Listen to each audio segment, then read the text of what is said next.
नारेबाजी के बीच में भी ये ईश्वर की कृपा थी कि मैंने अपनी बात देश और दुनिया के सामने रखी और उस समय मैंने आपको एक शुभकामनाएं दी थी। वो शुभकामनाएं मैं आज फिर देना चाहता हूं कि आप इतनी तैयारी करो कि 2023 में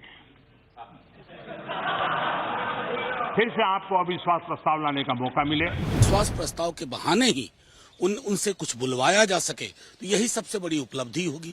उसी की वजह से ये नो कॉन्फिडेंस मोशन 2018 में अविश्वास के प्रस्ताव के बाद मैंने देखा कि मेरी आवाज, मेरा गला घोंटने का भरपूर प्रयास किया गया। इस नो कॉन्फिडेंस मोशन के आने के बाद सरकार मजबूर हो जाएगी सदन चलाने पर और इस प्रकार के मनगढ़ंत आरोप हम पर नहीं लगेंगे। और मैं देशवासियों को विश्वास दिलाता हूं और मैंने 2018 में अविश्वास के प्रस्ताव के समय भी 2018 में अविश्वास के प्रस्ताव के बाद मैंने देखा कि मेरी आवाज, मेरा गला घोंटने का भरपूर प्रयास किया गया।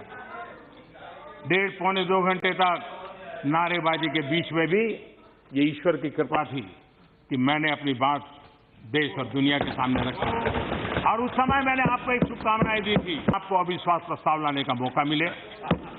और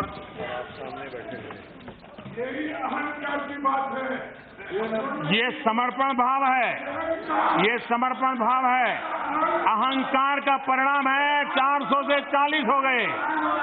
अहंकार का परिणाम है 400 से 40 हो गए और सेवा भाव का परिणाम है कि 2 से यहां आकर के बैठ गए, 2 से निकल करके आके बैठ गए। आप कहां से कहां पहुंच गए। अरे मिलावटी दुनिया में जीना पड़ रहा है। आप कोई लंबी बात करोगे तो शोभा नहीं देगी।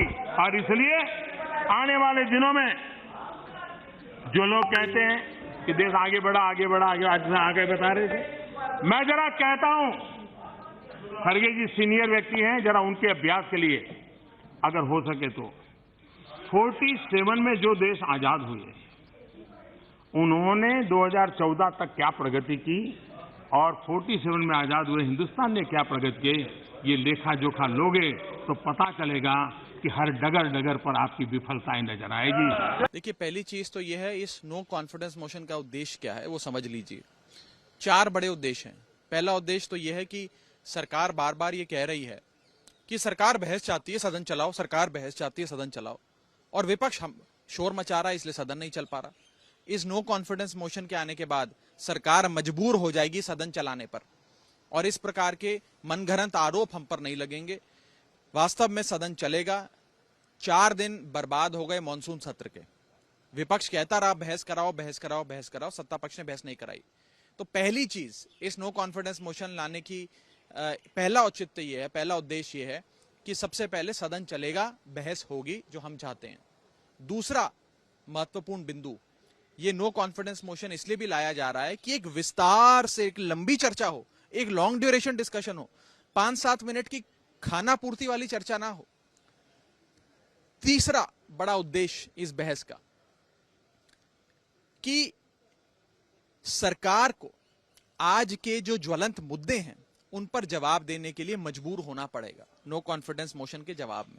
और चौथा और बड़ा उद्देश्य, ट्रेडिशनली और कन्वेंशनली ये देखा गया है कि नो कॉन्फिडेंस मोशन की समाप्ति के पहले प्रधानमंत्री जी खुद सदन के भीतर आकर नो कॉन्फिडेंस मोशन पे अपने विचार रखते हैं, देश को संबोधित, सदन को संबोधित करते हुए देश के ज्वलंत मुद्दों पर अपना वक्तव्य देते हैं। तो इस नो कॉन्फिडेंस मोशन के माध्यम से प्रधानमंत्री जी को भी सदन के भीतर आकर जवाब देने पे मजबूर होना पड़ेगा। ये 4 बड़े उद्देश्य हैं। नतीजा क्या होगा, किसके पास संख्या बल है, किसके पास संख्या बल नहीं है, किसके पास आंकड़े हैं, किसके पास आंकड़े नहीं है, तो बात की बात है। 4 महत्वपूर्ण उद्देश्य सबसे पहले पूरे हों। और बहुत बार इस प्रकार के लोकतांत्रिक हथियार, ये पार्लियामेंट्री इंस्ट्रूमेंट्स देश के लोकतंत्र को मजबूत करते हैं, कमजोर नहीं करते। इससे देश का लोकतंत्र मजबूत होगा, वास्तव में बहस होगी, सत्ता पक्ष और विपक्ष आपस में देश के गहन मुद्दों पर, खास तौर पे मणिपुर पर चर्चा कर पाएगा। और वो लाना चाहते हैं, ये उनको लाने का अधिकार है, कोशिश करके देखिए। संख्या तो हमारे पक्ष में है, मोदी जी की सरकार है, दमदार सरकार है, दमदार तरीके से काम कर रहा है। और कल जिस तरीके से मोदी जी ने हमारे विपक्ष के ऊपर कटाक्ष किया वो एकदम सही बैठता है हमारे विपक्ष के ऊपर। तो जितना चाहे करते रहे, कोई बात नहीं। आंकड़े हमारे पक्ष में नहीं, लेकिन लोकतंत्र आंकड़ों की चीज सिर्फ नहीं होती है। मणिपुर जल रहा है, वहां के लोग टकटकी लगा के देख रहे हैं कि हमारे प्रधानमंत्री जुबान कब खोलेंगे। किसी भी और उपकरण से वो जुबान खोल नहीं रहे थे।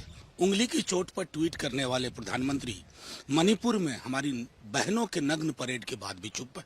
तो शायद अविश्वास प्रस्ताव के बहाने ही उनसे कुछ बुलवाया जा सके, तो यही सबसे बड़ी उपलब्धि होगी। उसी की वजह से ये नो कॉन्फिडेंस मोशन। बार बार हाउस के अंदर ये बोला है, हाउस के बाहर भी पार्टी की तरफ से हम लोगों ने बहुत बार बार बोला है हमारे विपक्ष को कि we are ready to discuss about Manipur on Manipur and opposition demand भी कर रहे हैं we are ready to discuss on the this Manipur issue.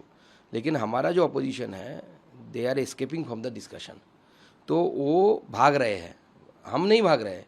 हमेशा देखा गया है कि कोई इशू पे सरकार नहीं चाहती कि डिस्कशन हो, विपक्ष चाहता है कि डिस्कशन हो, लेकिन इस बार हम चाह रहे हैं कि डिस्कशन हो। लेकिन हमारा विपक्ष सिर्फ एक ही उनका डिमांड है कि मोदी जी को बोलना पड़ेगा। मोदी जी ऑलरेडी मीडिया में बोल चुके हैं, और क्या चाहिए आप लोगों को। नो कॉन्फिडेंस मोशन हम मूव कर रहे हैं, तो कल ही अब बता दिया सबको, कोई नई बात नहीं है। और हमारे पार्टी की तरफ से जब चर्चा शुरू होगी, हम नॉर्थ ईस्टर्न की रिप्रेजेंटेटिव को, मतलब गौरव गोगोई को हम तैनात करेंगे। आज ही हमारे नो कॉन्फिडेंस मोशन हम मूव कर रहे हैं।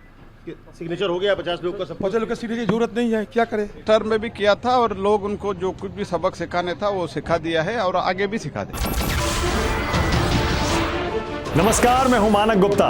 अगर आपको हमारा ये वीडियो पसंद आया हो तो इसे लाइक और शेयर जरूर करें, और हाँ, हमें सब्सक्राइब और फॉलो करना ना भूलें ताकि आप देश और दुनिया की कोई खबर मिस ना करें। तो जुड़े रहिए हमारे साथ और देखते रहिए न्यूज़ 24।